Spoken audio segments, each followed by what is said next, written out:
In the presence of our Lord.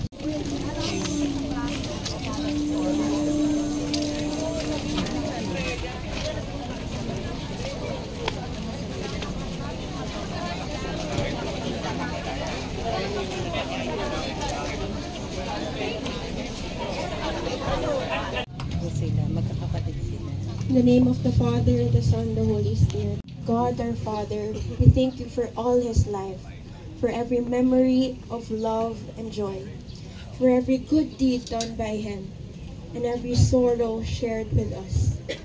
We thank you for all his life and his death. We thank you for the rest in Christ he now enjoys. We thank you for giving him to us. We thank you for the glory we shall share together. Hear our prayers through Jesus Christ our Lord. Amen. Fathers.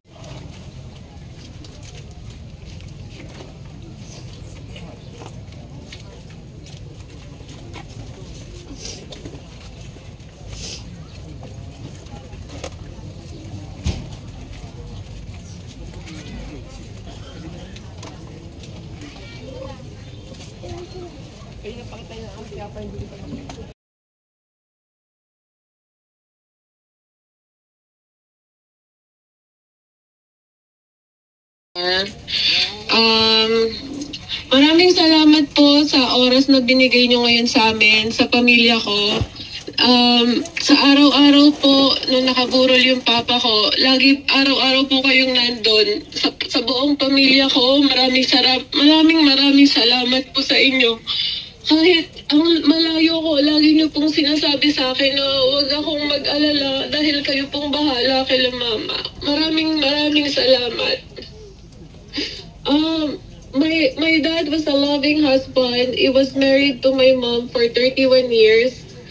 She was the love of his life. He loved his in-laws as much as his own family. He was an amazing dad. He was a proud grandfather. He was a friend to all that knew him. It's hard to imagine a life without him in it. I know he would not want us to be sad, for he is finally at peace. We will miss him every day for the rest of our lives. But one thing is for certain, as long as we live and breathe, so shall he in our hearts and share the memories of a wonderful man that he was. In this life, some people never get to meet their hero, but mine raised me. Papa, while we are mourning your loss, others are rejoicing to meet you at the gates of heaven. We love you, Papa. We are so thankful for the time that we had with you. May you find peace in the arms of our Almighty Father.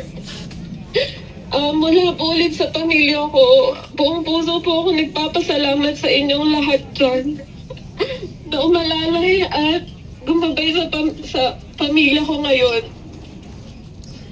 Maraming salamat.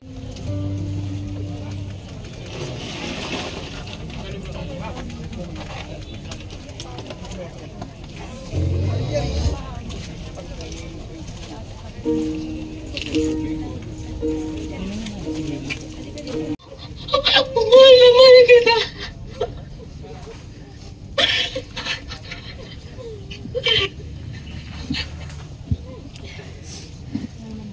Share ng happy moments kasama po ng ating minamahal na si Sir Cesar. Nais ko lang pong tawagin ang kanyang anak na si Ma'am Christine para sa kanyang, si Ma'am Camille para sa kanyang mensahe.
Sige